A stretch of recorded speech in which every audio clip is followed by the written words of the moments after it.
sell it to. My name is Christopher. Come on in, take a sip. Let's wind down on the Gentleman Bon Vivant. Let's discuss, if you will, totally unscripted, what it means to be healthy, what it means to be fit, and what it means to be happy, at least from my perspective. Now, first things first, get all this housekeeping out of the way. I'm not a clinician. My doctorate is in humane letters. So by no means am I a healthcare provider or some sort of physician that can offer you medical advice. That's not the case.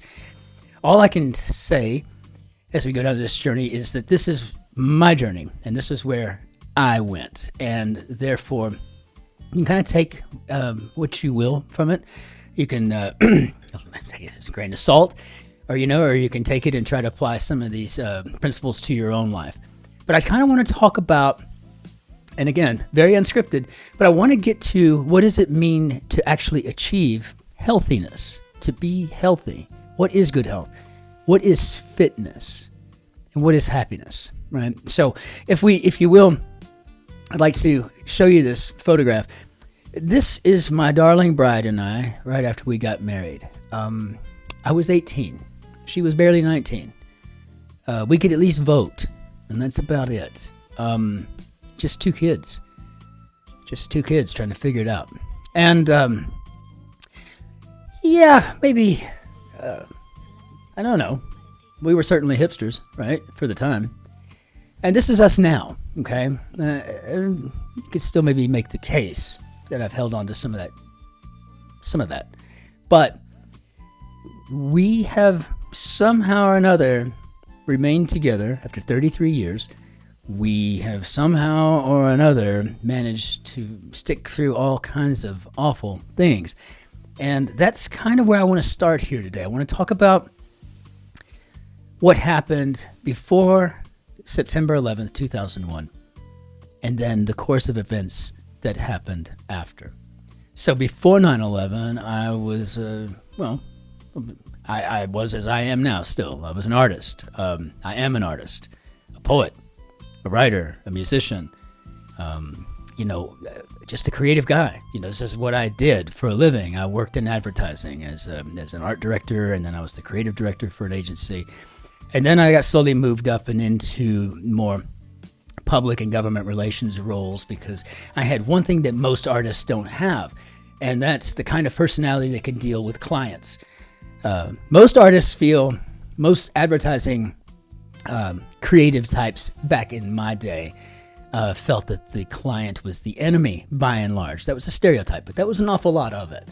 And I actually liked the clients because I figured if I got them warmed up and happy with whatever we were doing, then I would get a bigger Christmas bonus, right? So I had an ulterior motive. But I was fine with the clients. The way I looked at them, that they were the people paying the checks. So I did not mind working for the client. And so I enjoyed my time in advertising. It was a way to make a living and still remain creative. But I still pursued my fine art avenues.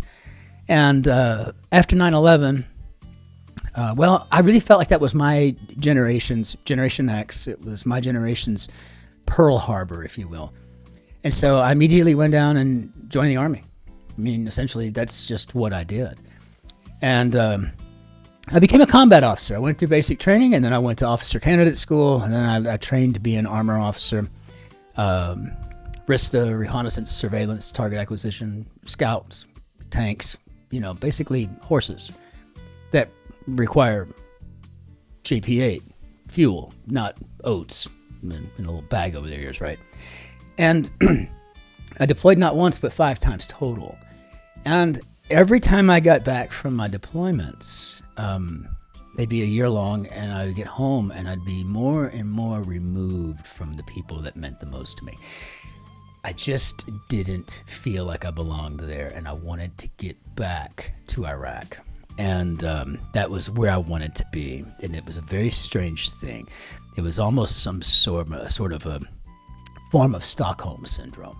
I'm not sure, but I really got to where I liked it there. I liked the action, the activity. I liked being on my feet and my toes. I liked being in command.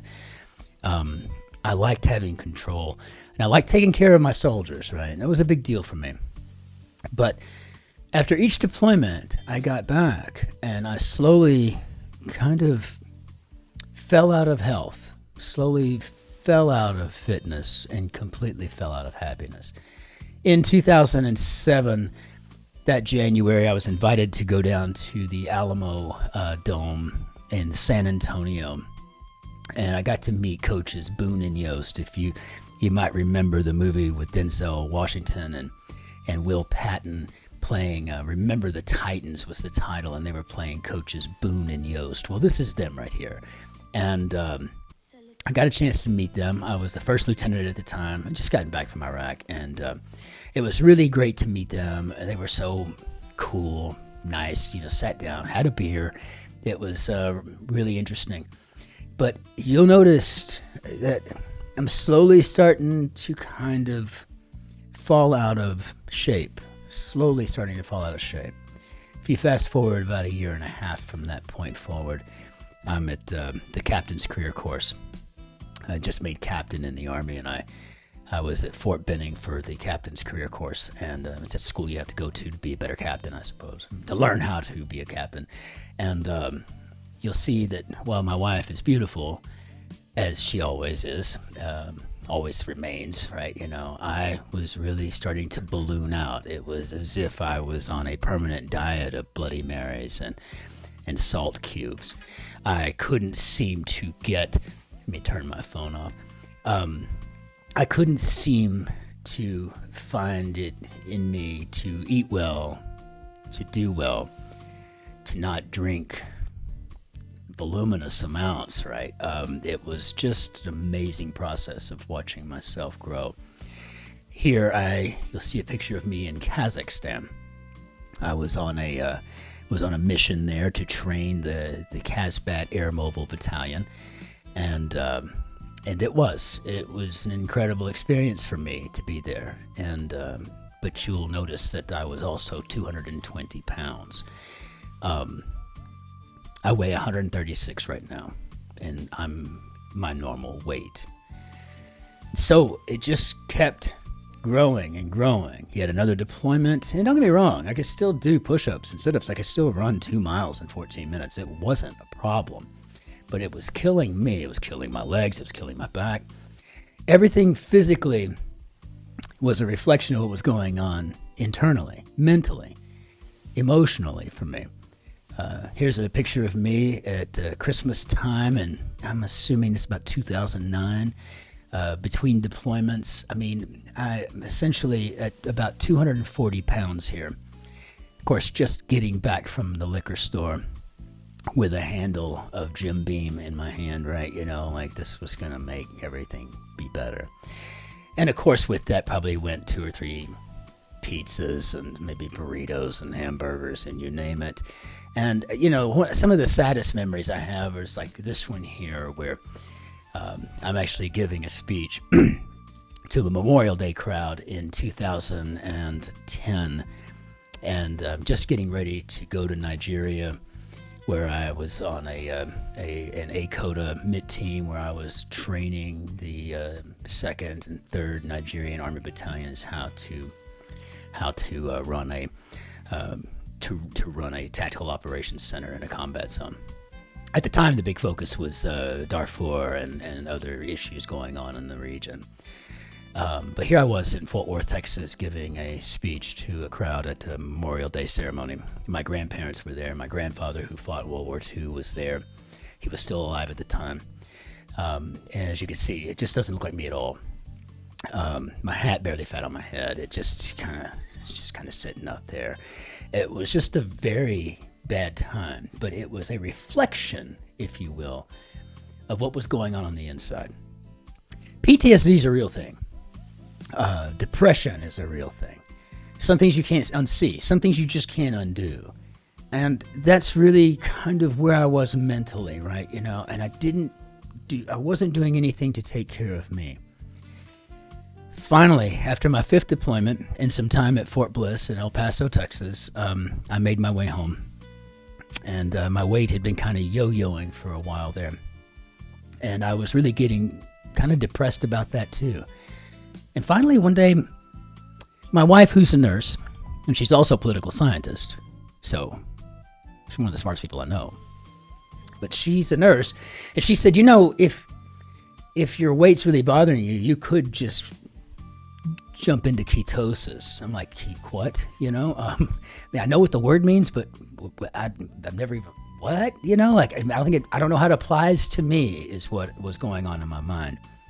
And she said, you can eat all the meat and cheese you want. You need all the eggs you want. You need to lay off of all of the bread and the sugar and the sugary drinks and so on and so forth. And that was a bit of a journey for me in and of itself, because this wasn't exactly something that I was prepared necessarily to do. But when she said you can eat all the meat and cheese you want, you just got to lay off the carbohydrates, you got to lay off the sugar, you got to put those away, and you can eat all you want, so you can just gorge yourself on the meat and the cheese, and you'll lose weight. And she was right. I did. I lost over 100 pounds in probably 4 months. And it was quick. It was a snappy process. It just kind of fell off. And something else happened along the way. It made me interested in my health. I was in the gym, actually, more often then, right? I was a retired Army officer. I was teaching in a university at the time and getting ready to accept an offer from a recruiter to come here to Germany, where I live as an expat. And I'm currently a healthcare administrator, so not a healthcare provider. This is not medical advice. But when I got here, it was the same thing. I just felt good about myself, so much so that I was trying to explore other options and things that could even make my health better than it was before. How could I actually get to fitness? And what is fitness, right? And so I think of fitness as, I think it's like the ability to do something in the future that you can do now, is kind of how I look at it.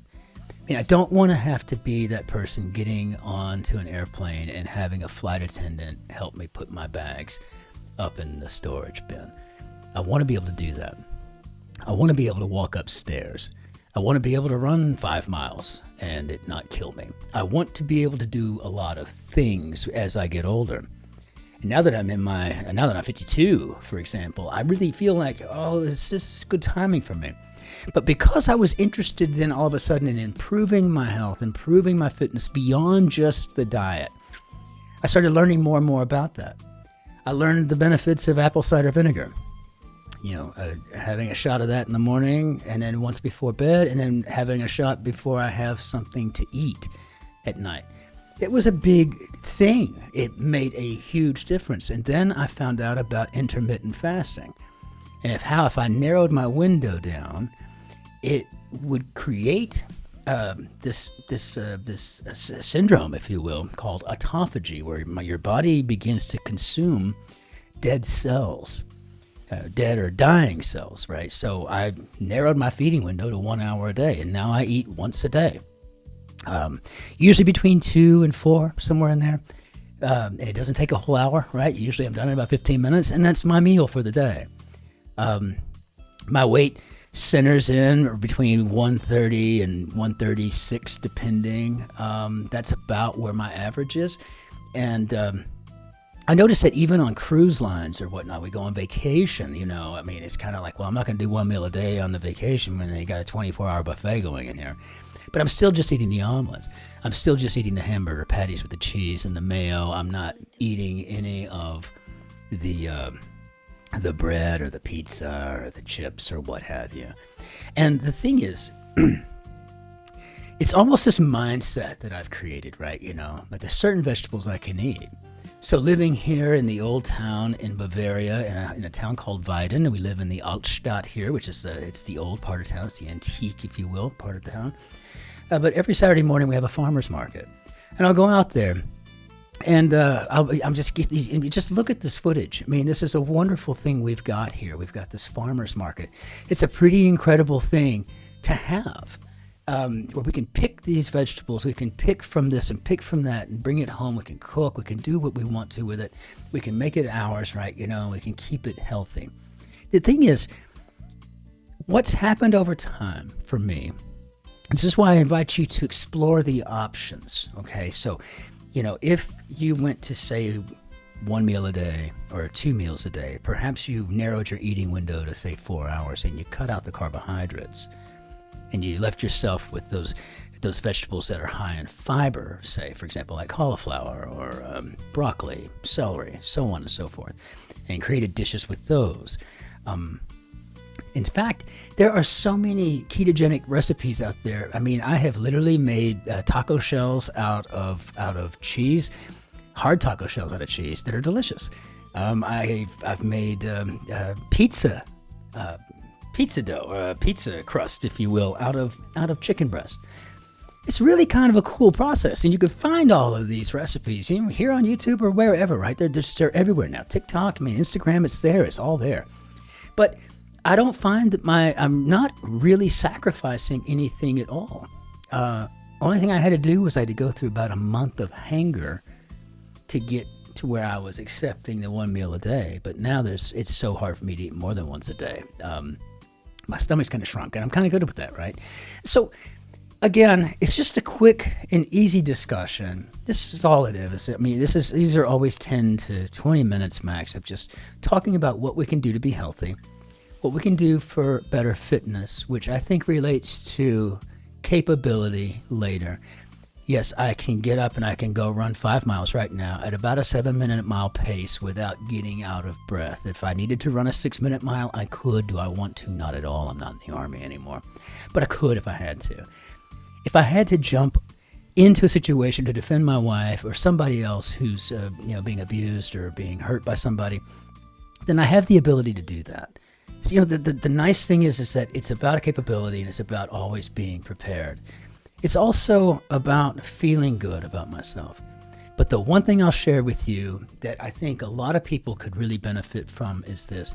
When you completely take your diet and you change it around and you do it based on the knowledge that cancer loves to eat 2 things, for example. Cancer loves sugar and cancer loves dead skin cells, right? And if my body's eating all of the dead skin cells and I'm not introducing sugar, well, maybe that's going to give cancer more of a battle to fight, right? Maybe that's going to make cancer think twice about what it can and can't do with me. And that's an important piece, I think, to this. I'm inviting you to explore your options, but one thing I can tell you is the depression has been gone for 3, 4, almost 5 years, actually. I feel better than I ever have before in my life. Everything has changed simply because I changed my diet. I moved my process completely around and stuck with it, and it made sense. It worked. It was based on a routine, perhaps, right? Or it's like, I like that routine. I like to have everything in its place. That's true. But if you give it a moment, you really consider what it is you're doing, and you consider the benefit versus what you're giving up, and I think you might be in the same boat. Because, again, the only thing Bon Vivant is trying to achieve is living well, living elegantly on any budget. And that's what we'll usually discuss. Living well, living elegantly on any budget. You don't have to have my budget. We don't have to have Bill Gates's budget. We don't have to have, that kind of money. We can live elegantly. We can live well, no matter where we are on the economic circle. So, with that said, it is great to be back. It has been some time. Over on the other channel where we do the crossword, I started kind of seeing a correlation. I thought, well, you know what? These 2 topics can actually work together and work pretty well. And so I'm excited about that. And so we'll be back probably once a week, maybe twice a week, depending on the news and trends and what's happening out there. But I hope this gives you maybe an idea for maybe how to tackle this journey for yourself, right? Where you finally get to true happiness. And if we'll ever find what that actually is defined as, let me know. I'd like to know. But I think it comes pretty close to where I'm at right now. And that's something I wouldn't give up for the world. Wherever you are in the world, So remember, I may not have always had money. In fact, there were many times when I had no money, but I can assure you I was never poor. So wherever you are in the world, be good to yourself, be good to your neighbors. Pick up the tab for the fella behind you at the drive-through lane, and we'll see you on the next time. Be well. Take care.